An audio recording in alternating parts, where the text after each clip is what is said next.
Good day, Industrial Advisor listeners, and thank you for tuning in. If you have not subscribed, please do so by clicking subscribe wherever you podcast.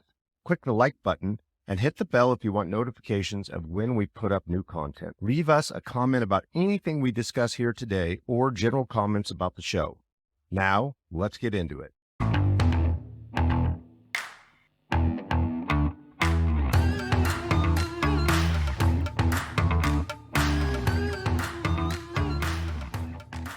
Welcome to our Industrial Advisors podcast. You have Bill Condon and Matt McGregor. And today we're going to talk about successful teams in the commercial real estate industry and what that looks like. Well, obviously that's near and dear to us because we have a big team that we're really, really proud of. But what I started thinking about this, and the reason I started thinking about it was we just hired somebody, Caroline, and added her to our team. That makes our team 8 people now. Mm-hmm. And when I got into 50-50 on the diversity of male, female. Yeah. And when we started in this industry, again, 20 years ago, it seemed like teams were super rare. And it was, that's right. Brokers were on their own. And they kind of worked loosely maybe with another broker. That's right. And even from a staff standpoint, there weren't like aligned teams like there are today. So there was definitely a growing trend when you look at the big firms, you look at the successful brokers of having good teams in place.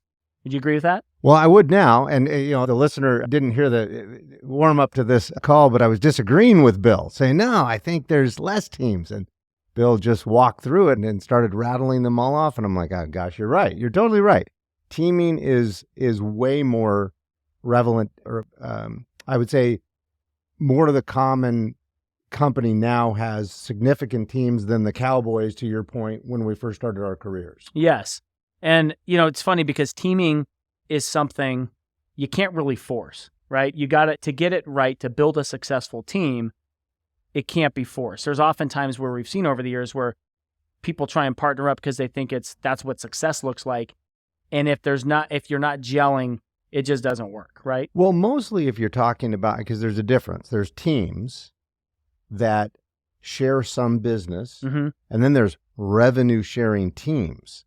So I think when you get into revenue sharing teams that's on a percentage basis, that's when it becomes tougher, because finding people that have similar work ethics, similar talents that year over year are going to be similar in production is much tougher than saying, you're on my team, or we are team members, but we're only team members on this product or this assignment, yeah. Right? So let's talk about that. What do you view as a team? Because you and I obviously have always been revenue sharing. And when I came in, my original partners, John and Todd, were revenue sharing. I've only known that. Yeah. Well, I always compare things to our team just because I'm super proud of our team and everybody that's associated with it. And so I know every team can be different, right? But mm-hmm. when I look at successful teams, we just talked about it a little bit. Some of the things I wrote down just about what makes it work. Trust, aligned from a work ethic standpoint, ethically aligned.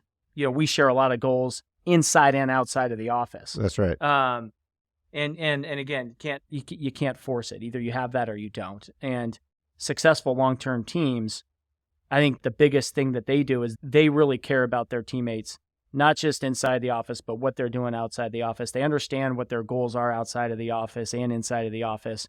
And each teammate plays in a space that they enjoy and that they're passionate about. And talented in, right? Yeah. I mean, that makes a huge difference when we're hiring. I know we're looking for people that are not like us, that have completely different talents. Yeah. Right? Sydney, for example, there's most of what she do I could not do. Right? That's right. And there's so everybody on the team has a talent that to your point, they're good at it, they're excited about it, and they excel at it. Yeah, that's right. And sometimes that takes time to figure out. But once you get everybody playing in the lane that they like to be in, that they're good at, that's why teams work. That's right. Then you multiply everything and everybody's firing on all cylinders. So when I think of our team, like, Bethany, Sydney, Casey, all of us with BU, Jack, Kyle, and now Caroline, everyone plays a bit of a different role. Everyone has different talents. And so it's been really fun to see that whole thing come together. So that's right. The other thing I think obviously that's important with building a successful team is having the right culture. So talk a little bit about that in our culture. Yeah, I mean, I would say our culture has always been based on innovation and striving to be number one in the categories that we play in. Mm-hmm. So there has to be a collective goal to be number one, or we're not playing in it, Mm-hmm. right? And so we won't go over the categories on the phone of what we're in, but we have 4 distinct silos of business that we play in, all under the industrial umbrella.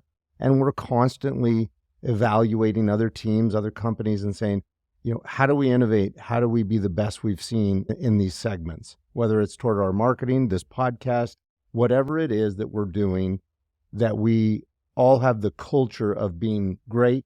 And then I would say being fun and easy to do business with. Yes. Right? Yes. As a team, you got to feel that way. We don't have turnover, I think, because, we strive and everybody has to play their role and work hard, but we're fun. Everybody's making money. Everybody's having a good time on it. And, and people don't get recruited away from our team. And I think that's why, because of the culture. Yeah. And I think that's just such a good point. I mean, the fun factor is really important, because if you're not having fun at what you're doing, if you're not having fun in the environment that you are in, you're just not going to stay there. That's right. And what I think is cool about our team is, and we talked about this, everyone's got different strengths, but we all learn from each other. Like, I learn something from all of my teammates all the time. For sure. And whether that's somebody that's new out of college, that's coming in with fresh ideas, you look at things differently. And so constantly pushing each other to be better, I think, is also a really cool thing and unique thing about our team. So the future of commercial real estate, I think we're going to continue to see more and more teaming. What do you think on that topic? And what do you think it looks like as we, continue to get 5, 10 years, 15 years down the road? Yeah, I think it's tougher and tougher every year to be what we've always referred to as a brokerage cowboy, where you're out on your own, because now you've got these sophisticated teams with great technology and things coming in, pitching, whether it be, integrated supply chain analytics and labor analytics and all these expertise, that they come in, and there's on these teams they have, and we pitch against them every day. Yeah. That have a diversified and dynamic differences between them, and how you can't be that as a cowboy. Yeah. You may be good at a couple of things, but if you can't go up against a team of 4 or 5 people with, diversity and, big differences in their technical abilities, and you're one person, it's just not going to happen. And so I think you both have a consolidation of companies where it gets harder and harder for the one-off companies to compete. Yeah. And the teams get larger. Yeah. And I think that, so if you look 20 years ago when we started, there were certain brokers that have been doing this for 20 to 25, 30 years that just had success doing it on their own, and they weren't open to change. Why would I change it if I'm going to continue to have success? And so there is a little bit of that of, hey, if someone's been doing something for 20, 25, 30 years, they're resistant to change. Whereas I think that the people that are 5 years out of college, 10 years out of college, fresh out of college, they want teams, right? That's right. They want to be surrounded by teammates that they can rely on and work in a group environment, compared to maybe the broker of 30 years ago that did not want to do that. That's exactly right. And I think, that's what attracts people to our team, is we have diversity on it. We've got diversity of age, which I love, because to your point earlier, they're coming out of college with all these new technologies. Right? Yes, and you love that. Yeah, I love it. And we can't be dinosaurs. So that challenge, always understanding, like, what do they know? Yeah. What is social media, doing for them, and how can we apply it to this? Even our podcast, this is our 5th or 6th year doing it.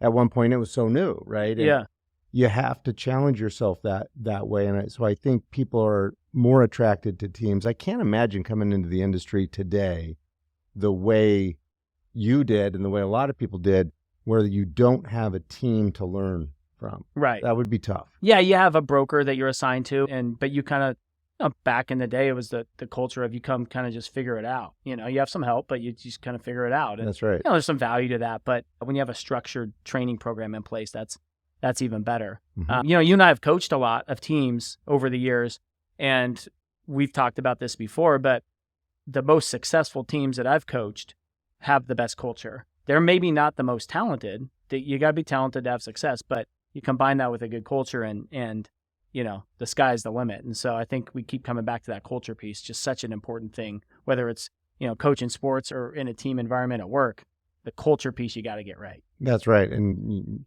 you hit on teams, meaning sports teams. I know you coach a lot, but how many times in professional sports or maybe even youth sports, this very talented team comes together with bad coaching and bad culture and they underperform? Yeah. I think of LeBron. I always think of when LeBron went to Miami. Yeah. That took a while. Yeah. They were supposed to win like 5 back-to-back championships and they lost to Dallas, and then the next year they lost to who? I forget to who. Yeah. They weren't doing well and they were stacked. Well, it's, you sometimes get a bunch of type A personalities that all want to be the person. Right. And, that stuff happens.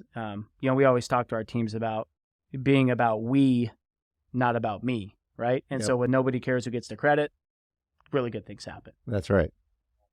So those are just some thoughts on teaming. We think teaming is definitely here to stay in the CRE space. Matt, you mentioned it. Like, things are changing in a good way in our space. We're becoming more diverse. Teams are growing. So I think the best is ahead for our industry. I agree. Thanks for joining the show. Thank you.